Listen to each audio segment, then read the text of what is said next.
The title of this video might surprise you. It might even shock you. You might have clicked on this. You might have read the title, Balance Doesn't Matter in Card Games, and you might be coming in here to say, Flux, that's a terrible idea. That's the dumbest thing I've ever heard. How can you possibly say balance doesn't matter? Okay, obviously I'm exaggerating. Balance matters somewhat.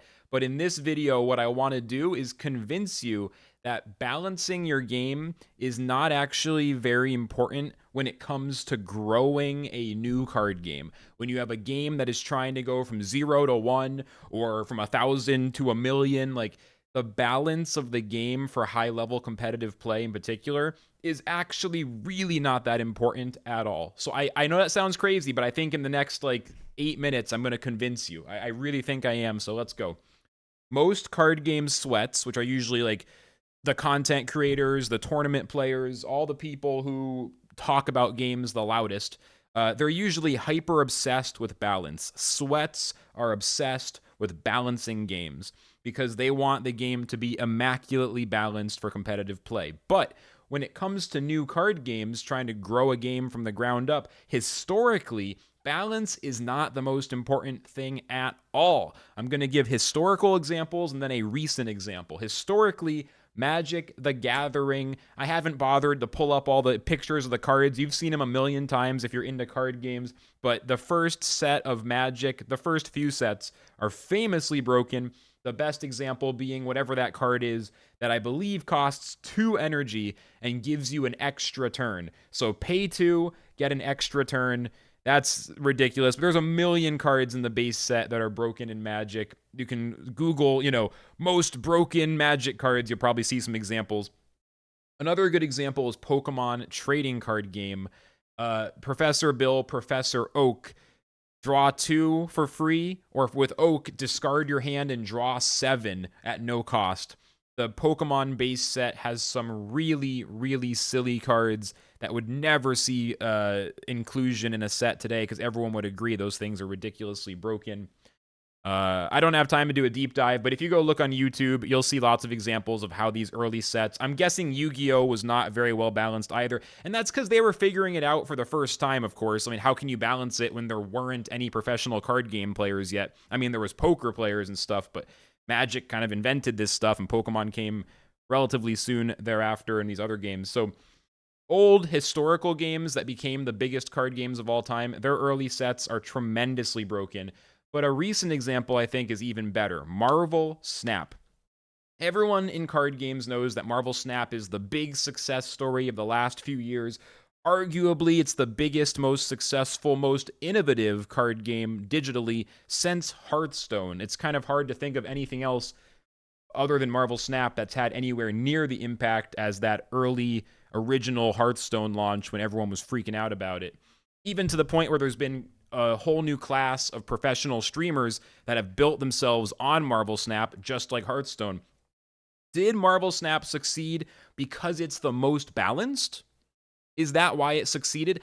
I have never heard anybody say Snap is huge because of how balanced it is. I've never heard anyone even suggest that, and I doubt you've heard it either. So why did Snap succeed if no one ever talks about how it's like the best balanced or anything? Well, of course, it's got some of the strongest characters in the world. It's got all the world's most famous superheroes. Like, the very thing that has driven the movie industry for a decade plus, they got that shit. I mean, you might as well have Mario and Sonic and Donkey Kong. Like, this is like top tier IP, right? It's as good as the Pokemon TCG with their IP. Like, you got Pikachu, like it's that level, right? You got fucking Superman and stuff. I actually don't know which ones are DC, which ones are Marvel, but you know what I mean. Number 2, what else made Snap so successful? It's an incredible onboarding process. Most people who play Snap get sucked in immediately, largely thanks to a great tutorial combined with, even though this might be controversial, matching new players against bots to make sure that new players can get wins basically before they deserve them. I'm not saying you should put bots in the queue for experienced players. I think bots in the queue are usually bad, but it is part of Snap's onboarding, and I can't pretend it's not there. So great tutorial. They make sure new players get some free wins, but they don't really realize it. They feel like they're just getting wins for real. and the onboarding is just really good. Another part of Snap being so successful is the cosmetic system. It is the best cosmetic system ever in any digital TCG. It's way better than anything else. It puts other games to shame. Most games have the regular card in some kind of gold or shiny version. Snap has a ton of cosmetics, giving players a lot of agency to express themselves through the arts that they choose to play with, along with, of course, driving the spend of people chasing after the rarer cosmetics and wanting to complete their set of pixel arts or a certain artist. I mean, no one likes the pixel ones because they're all really crappy, but you know what I'm saying? Like, people collect certain sets of variants. I think onboarding, IP, and cosmetics, along with tons of psychological warfare, daily quests, daily rotating shop, the season pass monthly system with brutal card acquisition. If you skip even a month, you will have a very hard time and a very expensive time getting those cards later. So a lot of psychological warfare as well. It's definitely not treating the player in a very friendly way sometimes, but it is a ruthlessly effective thing.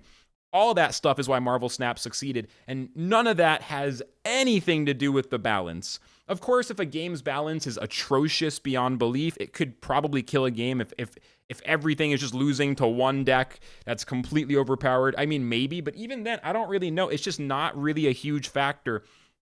I mean, most players don't experience the meta. Most people in card games experience a few budget decks. A very, very small place, a very small slice of the player base is actually playing the meta.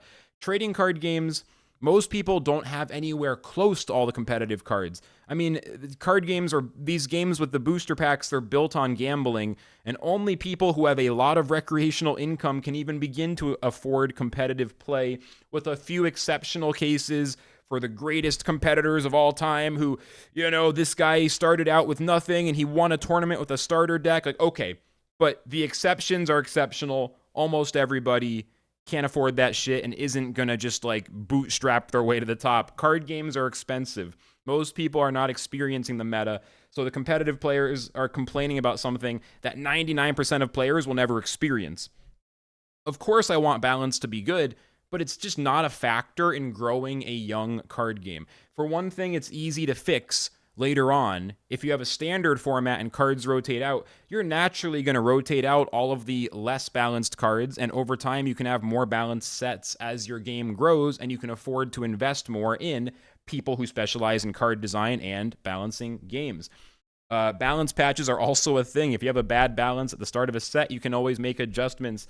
It's just like not a core factor in a game growing from the earliest stages. People don't start playing games because they're the most balanced. It's just not how it works. What really matters, like what's the one thing that truly is the most important if you're starting a card game or working with a card game? What is the Archimedes lever, the lead domino that knocks over the rest of the dominoes? Dude, it's the quality of your development. The number one factor I see, having put the most time into just studying the on-chain TCG market, the most important thing is development. The quality of your development defines the ability to ship any of your ideas in terms of any of this stuff. Onboarding stuff, tutorials, improved ranking system, cosmetic systems. Of course, artists make the cosmetics, but you still need the devs to set up the different shops and have the things work and the cards displaying properly. Even stuff like daily shops and just managing increasing levels of complexity. Card games are very complex. If your devs can't handle it, it will absolutely fucking kill your game, no matter how talented the rest of the team is. Gods Unchained is an obvious example of a game that is struggling massively with development-related issues, but I'd also say Parallel's having a hard time too. A lot of people are complaining about the balance of the new Parallel set. Balance is not a huge deal. The real problem is match dodging. The fact that people can still Alt F4 before the match loads because they don't want to play against a certain class, like, that shit is crazy. That should have been fixed literally a year and a half ago. It actually blows my mind that's still possible. So, like, that's an example of, like, Parallel's biggest vulnerability is that their developers just don't seem to be very good at their job. Like, problems just don't get fixed, you know? And maybe part of it is that they're spreading themselves too thin. I've also heard rumors of outsourcing development. I don't know. But, like, if we look at Parallel, for example, balance isn't their issue, but a risk, a vulnerability is if they aren't able to fix these basic issues like match dodging. So I'm not picking on Parallel. Lots of games have these types of problems. Parallel with the Planetfall set coming out is just fresh on my mind. Overall, by the way, loving Planetfall. Fantastic set. Good job, Parallel, in that regard. Not a video to try to criticize Parallel. Just I thought that was a good example because the match dodging is a problem. Overall, to kind of wrap this all up, card games need to be careful. TCGs need to be careful. If you listen, and I know this is going to sound weird, but this is the fucking truth. Take it or leave it. If you listen to your top sweaty players, your top competitive players, about how to onboard new players, you're going to get terrible advice. They do not know. You need to work with people. There's going to be exceptions, but generally they don't know. You need to work with people who specifically focus on user onboarding. It is a very different skill set from winning tournaments and hitting number one on the ladder. In fact, understanding user onboarding and user retention means spending less time studying the meta and more time studying player psychology, like new players, budget players, players who aren't that competitive. Competitive players, top-level sweats, don't have time for that. They need to study the damn meta. You need people who focus on user onboarding, which coincidentally is what I'm focused on, which is why I understand all this stuff about the balance. It's why I'm so clear on how balance is, while it's important for gameplay enjoyment, it is not a core factor of growing the game, especially not in the early stages. So user onboarding is about understanding the psychology of the 99.9% of players who aren't going to win tournaments, who aren't going to have a variety of the best meta decks. They're going to play one or two decks. The decks are going to suck. They're going to play 10 games a day. They're going to mold. They're going to complain about cards being broken with no idea how to actually balance the game. They're going to go post about stuff. Like, they're not going to go and, like, sweat their way to the top of the tournament. They're going to fuck around and have fun and mold a little bit and then move on. So, like, you need people who understand that. I promise you, balancing the game, while important, is not a key factor in onboarding new users. So don't get lost on that. And I think that's all I had to say. I just feel like this idea that balance is super overrated for growing games, I think is very counterintuitive. And I think a lot of people will disagree, but it's facts. This is just the truth. There's no, oh, maybe I'm like super wrong. I'm not wrong on this one. I'm very confident. So balance, not that important. Grow your game by understanding user onboarding. All right, that's all I got. Flux signing out.